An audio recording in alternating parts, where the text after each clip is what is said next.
episode sponsored by Surfshark VPN. Greetings, adventurers, and welcome to Skill Tree, where we learn how to do just about everything. Now, before I get started with today's episode, I want you to pay special attention to the number down at the bottom here somewhere. That's right, that's us finally breaking the 100,000 subscriber mark. It's so crazy. It is surreal that so many of you like what we do here enough that you want to subscribe to it so you know when more of it comes out. And not only that, but just how many of you have stuck around throughout like the majority of this ride. It's been incredible, and honestly, we owe everything to you guys. We definitely want to figure out something to do to celebrate the fact, but for now, just cheers to you. I appreciate everything you've done for us. Here's to 100,000 more. So over the years, I've consistently been asked to make a very specific project. Namely, one of these fancy little bed-in-a-box here that you can take to like a LARP or whatever event.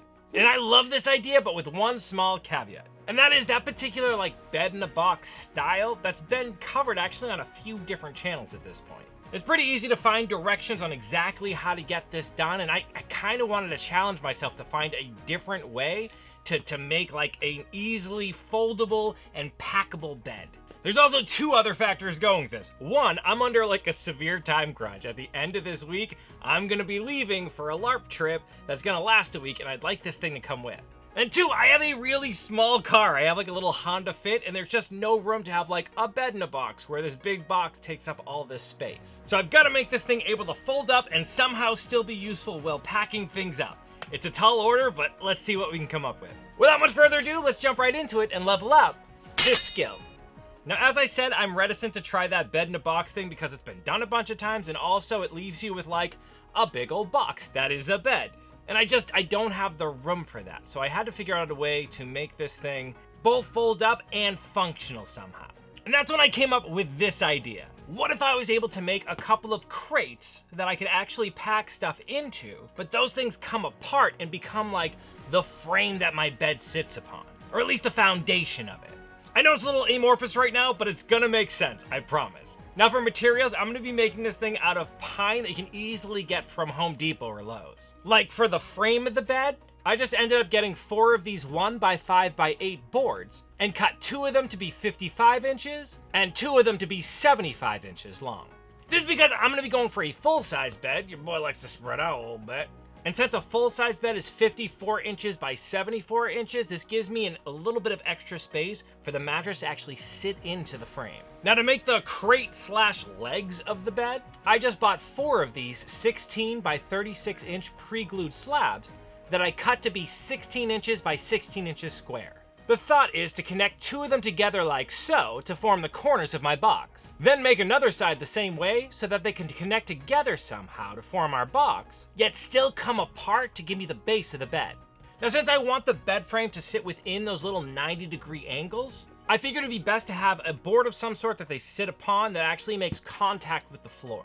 So first I used a piece of the frame board just to give me a measurement of exactly where that would land, marking it out with a pencil. Also notice that I drew that line with the grain so that any downward pressure would be against the grain. Really don't want to be putting any downward pressure going with the grain because that's easily gonna like split the boards with your weight. By going against it, you add that extra support of the grain. With that line in place, I can now take the measurement from where my bed frame would sit all the way down to the floor, and then cut a piece of 2x4 at that measurement. I also marked where the other side of that corner would rest so that I knew exactly where to put my 2x4 support. Then I added some wood glue and set that piece of 2x4 into place in line with the markings. Then to keep it in place, I just pre-drilled some holes and hammered in some nails.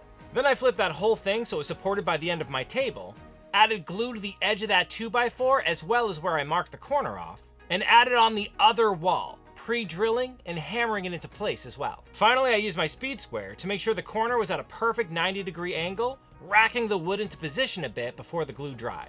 This gives me a nice support for my frame and lets that weight go straight to ground at that corner. By repeating all those steps, I now have 2 90-degree corner pieces that form a box when I put them together. Then they just come apart when I want to form 2 sturdy legs for my bed. Though I did still want to add some extra boards along these walls, using the cutoffs from the wood that'll end up being my frame.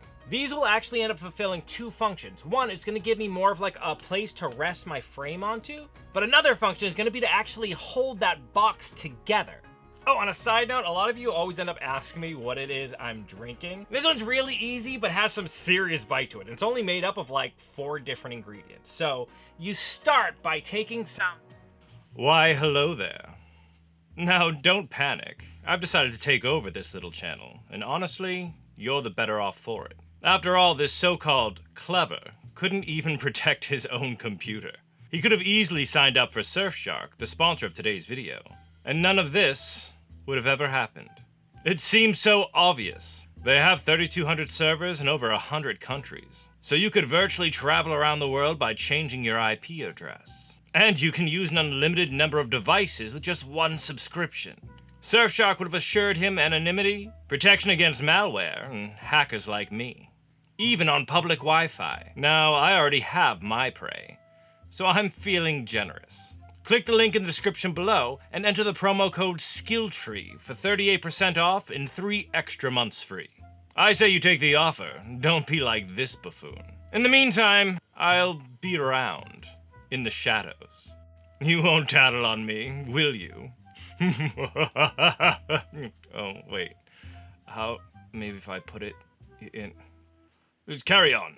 And though it's true getting like a griffin to cry is actually really hard to do, it is so worth it because this is delicious. Anyways, first I went ahead and put my little crate together and marked where the walls overlap each other. After pulling that measurement, I cut my boards to fit along those internal walls, right up to where those inside corners would meet. Then I used the board's ends against each other and marked out their thickness with a pencil. This gives us a clear demarcation so that we know how deep we're going to be able to go with the cuts that are going to follow. Just to make sure everything lands perfectly, I lie the boards with their butt ends together and just use this little square block I have to make even marks going across both boards. Basically, we're going to be making what's called a through dovetail joint. By removing the wood in alternating sections across the boards, we'll be able to make a strong connection between them. To remove the wood, I just used my jigsaw and cut out those blocks that I had scribbled in. This just took a few seconds, but as you can see, the pieces fit perfectly together like a little jigsaw puzzle. And because we marked out the width of the boards ahead of time, it can form this perfect little 90-degree angle and have a nice clean corner without any of that wood sticking out of the back. Now, to use this to actually make my crates stay together, I just kept them in their little 90-degree position here and drilled all the way through that whole joint. This is going to allow me to use this little piece of metal round stock that I have here as a pin to keep these together. Then when I want them to come apart, I simply remove that pin. Happy with this little creation, I threw a bunch of wood glue onto the backs of those boards and then positioned them into place right in line with the top of my 2x4. Finally, locking them in with some wood screws. I also used my hacksaw just to cut some pins out of that metal stock I had earlier. This ends up giving me these little shelves that my bed frame is going to be able to rest on, while also allowing a really convenient way for these little crates to lock together.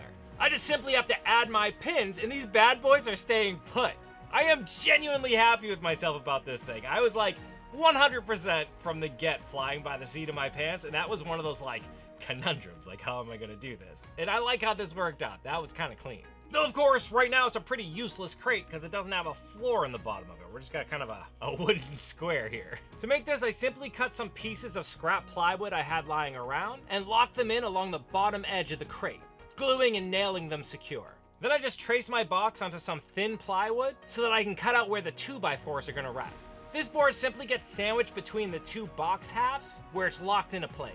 And this ends up making a really secure little floor here. I just followed all of these steps a second time to make another crate. Okay, so on the surface, I know they just kind of look like over-engineered crates, but the ability to take them apart and have them become the legs of my bed, and then come together and be a useful crate like anybody who's ever had to pack for an event knows you can't have too much storage. I usually spend a bunch of time searching for like other boxes and stuff to be able to store things in, and then just give up and just kind of throw it all in the back of my car. So this is going to be very useful for me. Oh, just as a side note though, I didn't think of this until like way later on after I'd already made the little locking joints there. But if you want to do something like this and you want to kind of shortcut it a little bit, you can actually just use a cheap hinge. After you've screwed it to the inside of your crate, you simply take the pin out, which will allow those corners to come apart. Then you slide the pin back into place when you want everything to stay together. That would have been a lot easier than what I came up with, and probably a lot more slick too.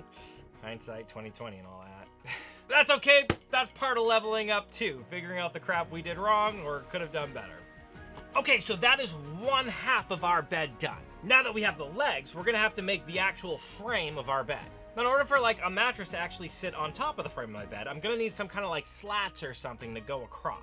Which means I need some kind of little shelf for those slats to actually sit onto. To make this happen, I just went ahead and bought some of these 1x3 furring pine boards. This stuff is just the super cheap like strapping you usually use to put drywall on top of a ceiling or something. For our purposes though, all I did was spread some wood glue generously across the back of them, and then line it up with the bottom of my long sideboards of the bed.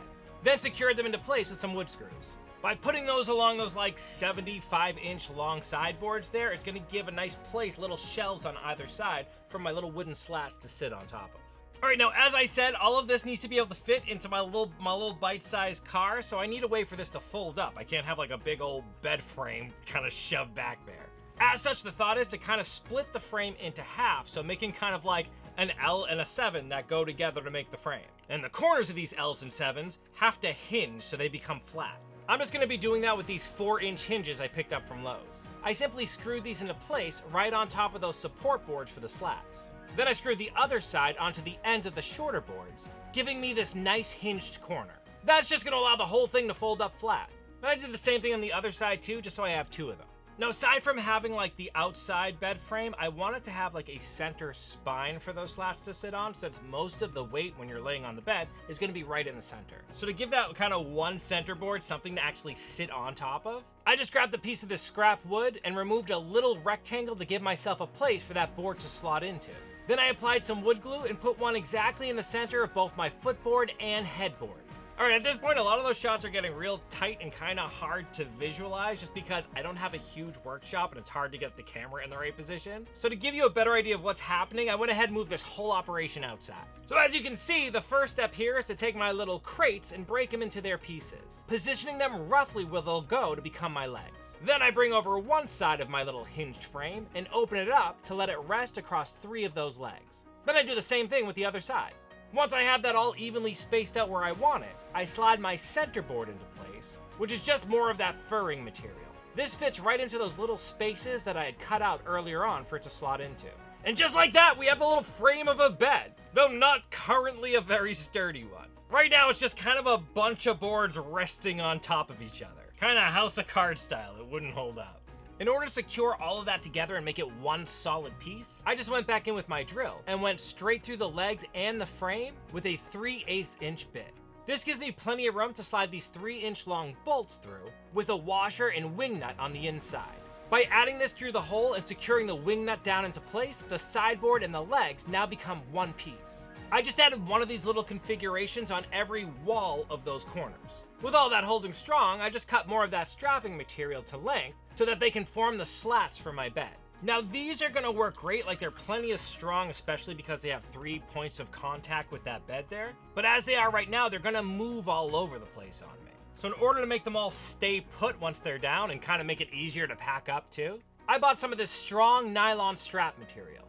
These things also have this nifty little clamp at the end just to help lock them into place. To make this work, I just wrapped it around the first of my bed slats and cinched it tight. Then I laid that strap along the rest of the boards, stapling them into place as I went. I tried to keep a little bit of tension on those straps so that everything would stay evenly in place and nice and tight as it went.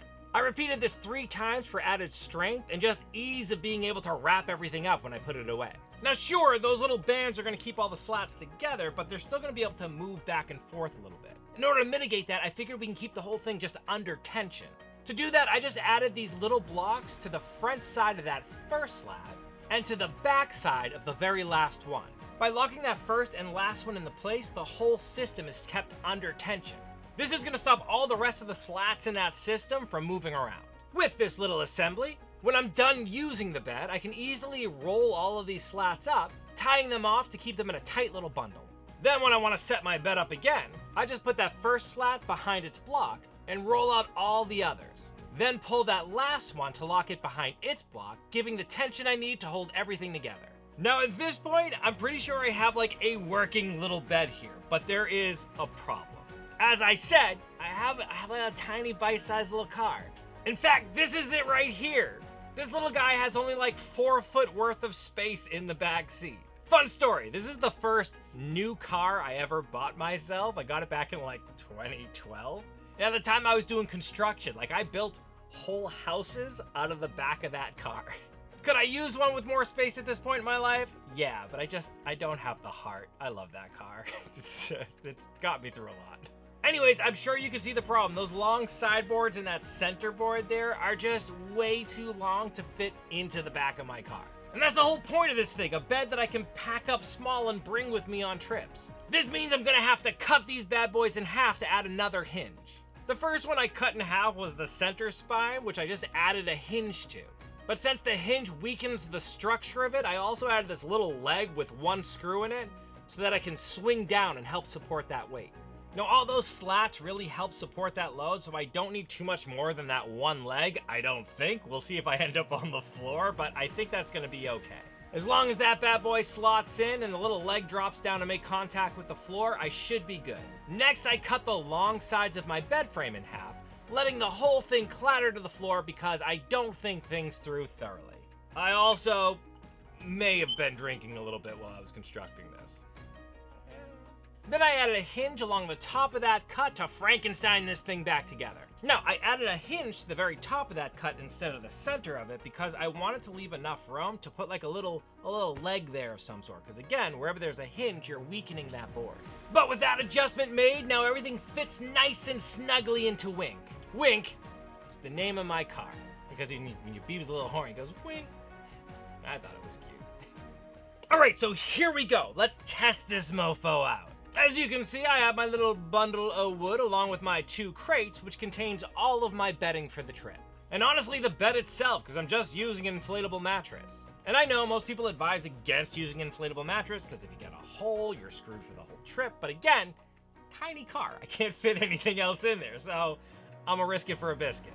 Anywho, to get this little assembly started, I just remove my little keeper pins from my crates and open them up so that I can position them to become my legs. Then I unfold half of my frame and lock it into place with my bolt and wing nut assemblies. This might seem a little cumbersome, but honestly it only took me 3 minutes tops to get the full frame all set up. Now as I mentioned before, where the hinges are ends up being a weak point in that frame. So to get around that and add a little bit of extra strength, I just screwed a piece of that slat material onto the back of another board. That slat is just the right height so that I can scoot right underneath those sideboards right where the hinge is. Then the whole assembly is held together with another bolt and wing nut combination. Doing this actually worked out really great, not only stopping the hinges from being able to close again, but adding enough support that I can add all of my weight directly on top of the hinge without a problem. After that, I just put my little center board here into place, and then rolled out my slats, locking them into position with a pull.